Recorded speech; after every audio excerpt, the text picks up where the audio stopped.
Assalamualaikum warahmatullahi wabarakatuh. Hai adik-adik. Perkenalkan, nama kakak Suci Ramadhani dari kelas M243. Nah, kali ini kita akan belajar tentang sistem peredaran darah pada manusia. Nah, tubuh kita butuh oksigen, makanan, supaya kita bisa belajar, tumbuh, dan bergerak. Nah, siapa sih yang mengantar oksigen dan makanan itu? Jawabannya adalah darah. Nah, di mana di dalam tubuh kita ada sistem peredaran darah. Sistem ini bekerja terus-menerus seperti jalan raya yang dilewati oleh mobil, tapi yang berjalan adalah darah. Nah, darah membawa oksigen dan makanan ke seluruh tubuh, lalu membawa kembali kotoran atau karbon dioksida ke paru-paru untuk dibuang supaya tetap sehat. Nah, sebelum itu kita harus mengetahui dulu bagian-bagian penting dalam sistem peredaran darah. Mari kita lihat. Nah, bagian-bagian penting yang perlu diingat adalah pertama, serambi kanan, di mana serambi kanan ini menerima darah kotor dari tubuh. Yang kedua adalah bilik kanan, di mana bilik kanan ini memompa darah kotoran ke paru-paru lewat arteri pulmonalis. Yang ketiga adalah paru-paru, di mana paru-paru ini membersihkan darah dan memberi oksigen. Yang keempat adalah vena pulmonalis, di mana vena pulmonalis ini membawa darah bersih dari paru-paru ke serambi kiri. Dan yang selanjutnya adalah serambi kiri, di mana serambi kiri ini menerima darah bersih dari paru-paru. Terus yang terakhir adalah bilik kiri, di mana bilik kiri ini memompa darah bersih ke seluruh tubuh. Nah, kalian udah ingat kan bagian-bagian pentingnya? Nah, selanjutnya kita akan melihat perjalanan darah dengan media pembelajaran yang sudah kakak buat. Nah, mari kita baik adik-adik. Di sini saya akan menjelaskan media pembelajaran yang sudah saya buat. Di mana media pembelajaran yang saya buat ini adalah sistem peredaran darah. Nah, di sini ada paru-paru, ada jantung, dan ada seluruh tubuh.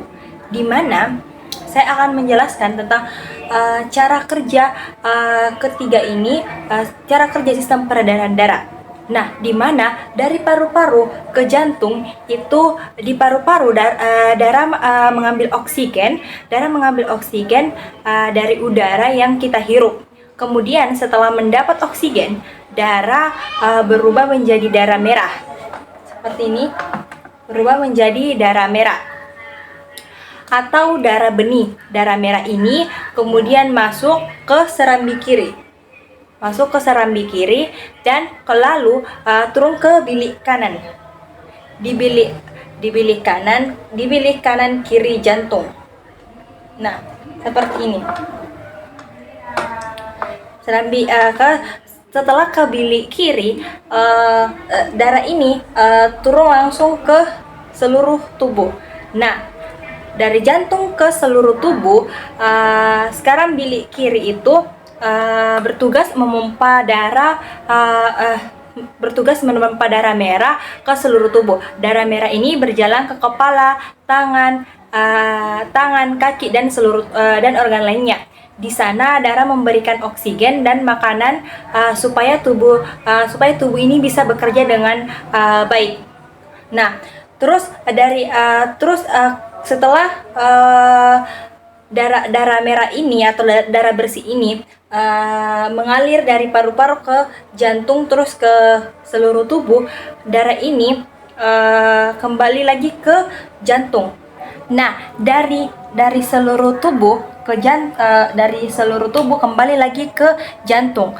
Nah, setelah oksigen dipakai oleh tubuh, darah ini berubah jadi darah biru, yaitu darah kotor, di mana darah biru itu adalah darah kotor ya adik-adik, yang membawa sisa berupa karbon dioksida atau darah kotor, yang mana darah biru ini masuk kembali ke serambi kanan, terus kembali lagi ke kanan jantung seperti ini. Nah, di mana dari seluruh tubuh kembali ke serambi kanan, lalu dari jantung kembali lagi ke paru-paru. Kembali lagi ke paru-paru, berjalan terus. Nah, sekarang itu giliran bilik. Giliran bilik kanan. Bilik kanan ini bekerja. Ia memompa darah biru menuju paru-paru lewat arteri pulmonalis, di mana di mana di paru-paru darah ini membuang karbon dioksida yang kita keluarkan saat menghembuskan nafas. Saat kita menghembuskan nafas, lalu mengambil oksigen baru. Nah, darah biru ini berubah lagi menjadi darah merah, dan perjalanannya dimulai kembali. Jadi ini terus menerus. Nah,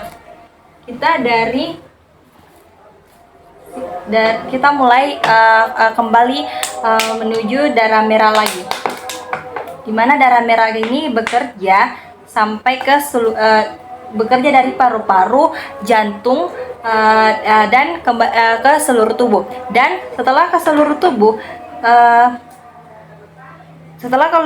tubuh, darah kotor ini mulai naik lagi ke jantung, terus ke jantung, dia mengalir lagi ke paru-paru. Setelah kembali ke paru-paru, dia lagi mengambil oksigen bersih dan kembali lagi terus menerus. Jadi darah kita itu bekerja terus menerus. Dia membuang nafas. Kalau setelah kita membuang nafas, dia lagi menghirup kembali karbon, yaitu karbon bersih. Nah, di mana setelah ke paru-paru itu harus melewati vena pulmonalis. Terus setelah vena pulmonalis itu kembali ke jantung dan bagian serambi kiri. Setelah ke serambi kiri, dia ke bilik kiri. Setelah ke bilik kiri, dia kembali ke arteri. Terus setelah ke arteri, dia ke seluruh tubuh. Nah, setelah ke seluruh tubuh itu kembali ke jantung, di mana dia harus melewati vena, bilik kanan dan serambi kanan. Terus setelah ke jantung, dia kembali lagi ke paru-paru, di mana dia harus melewati arteri pulmonalis.